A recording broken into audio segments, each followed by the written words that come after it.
Question number 4.5.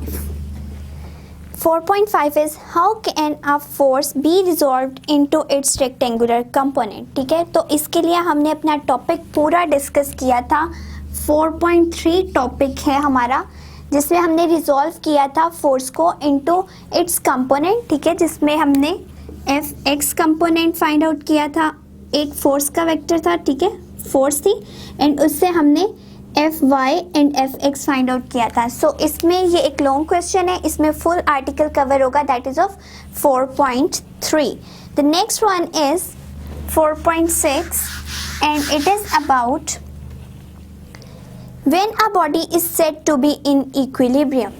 4.6 is कि body कब equilibrium में होती है.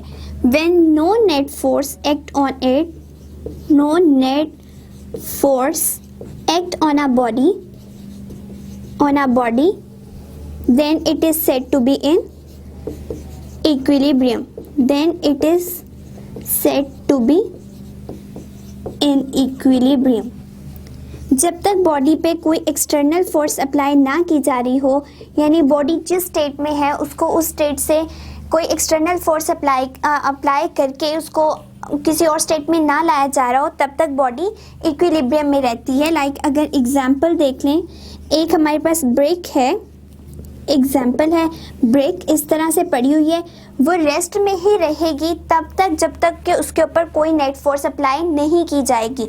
उसके ऊपर लगने वाली फोर्स तो एक होगी वेट उसका, एंड वो जिस जगह पे पड़ी हुई है उस जगह की टेंशन. ठीक है, तो वो दोनों एक दूसरे के इफेक्ट को कैंसिल करके ज़ीरो कर देंगे. इट मीन्स कि उसके ऊपर कोई ऐसी नेट फोर्स अप्लाई नहीं हो रही जो उसकी स्टेट को चेंज कर सके. लाइक वो रेस्ट में थी तो उसको मूव करवा सके, या अगर वो यूनिफॉर्म मोशन में है तो उसको किसी और स्टेट में करवा सके. तो जब तक बॉडी के ऊपर कोई नेट फोर्स अप्लाई नहीं हो रही होती कि बॉडी को उसकी स्टेट से उस डिफरेंट स्टेट में ले जाए, तब तक बॉडी इक्विलिब्रियम में रहती है. So the next one is 4.7. Explain the first condition of equilibrium. 4.7. So इसमें हमने आर्टिकल नंबर 4.8 पूरा एक्सप्लेन करना है. 4.8 में जो फर्स्ट कंडीशन ऑफ इक्विलिब्रियम है, and first condition of equilibrium is कि sum of all forces acting on a body will be zero. On a body will be zero. So इसको mathematically लिखेंगे summation of f equals to 0. ये हमारा article number 4.8 है equilibrium का, जिसमें first condition and second condition को explain किया गया है.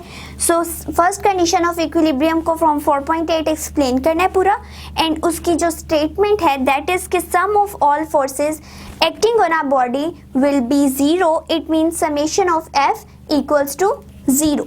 The next one is 4.8. 4.8 why there is a need of second condition of equilibrium if a body satisfy first condition of equilibrium. So पहले तो हम देखते हैं कि फर्स्ट कंडीशन क्या है, summation f equals to 0, and the second condition is sum of torque equals to 0.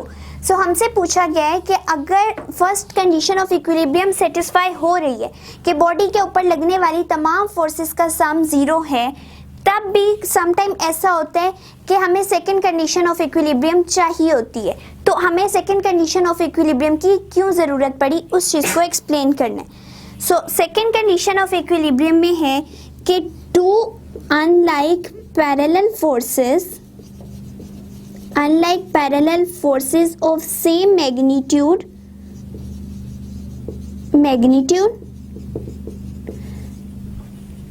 but acting along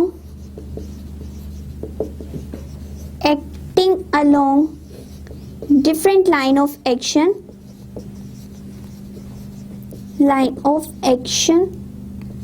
will produce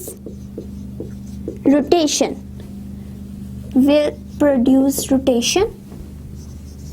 ठीक है, सो अगर बॉडी में रोटेशन प्रोड्यूस हो गई या बॉडी ने टर्न लेना स्टार्ट कर दिया है, तो तो इट मीन्स बॉडी इक्विलिब्रियम में नहीं रही। अब अगर इसी लाइन को हम देखें तो ये इस तरह से है कि बॉडी पे टू अनलाइक पैरेलल फोर्सेस जो है सेम मैग्नीट्यूड की एक्ट कर रही हैं, बट उनका लाइन ऑफ एक्शन सेम नहीं है, they are acting along the different lines. So ये क्या प्रोड्यूस कर देंगी, टॉर्क प्रोड्यूस कर देंगी। अब टॉर्क अगर प्रोड्यूस हो रहा है तो बॉडी टर्न करना स्टार्ट हो गई है, एंड अगर बॉडी टर्न कर रही है इट मीन्स कि बॉडी इक्विलिब्रियम पोजीशन में नहीं है। सो अब इक्विलिब्रियम पोजीशन में लाने के लिए ज़रूरी है कि बॉडी पे एक्ट करने वाला तमाम टॉर्क उसका सम जो है वो भी ज़ीरो होना चाहिए। सो इसीलिए हमें सेकंड कंडीशन ऑफ इक्विलिब्रियम भी चाहिए होती है, ताकि हम ये पहले बता सकें कि जो फोर्सेस एक्ट कर रही थी वो एक ही लाइन पे एक्ट कर रही थी या डिफरेंट लाइन पे एक्ट कर रही थी।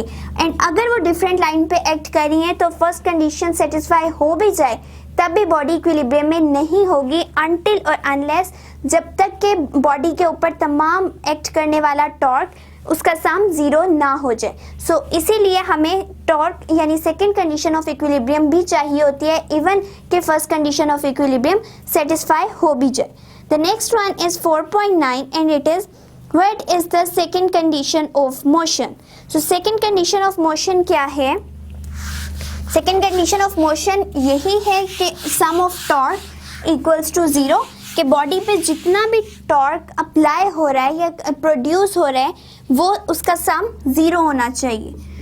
टोटल या resultant torque produce in a body will be equals to zero. Total torque या sum of total torque will be zero.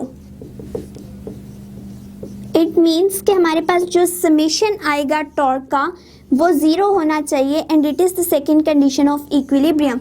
कि फर्स्ट कंडीशन इवन सेटिस्फाई हो भी जाए बट सम टाइम ऐसा होता है कि फोर्सेस एक ही लाइन ऑफ एक्शन पे नहीं प्रेजेंट होती, कुछ फोर्सेस हो रही होती हैं, लाइक एक ही बॉडी पे कुछ ऐसी फोर्सेस हैं जो एक ही लाइन ऑफ एक्शन पे प्रोड्यूस हो रही हैं, एंड कुछ ऐसी हैं जो डिफरेंट लाइन ऑफ एक्शंस पे।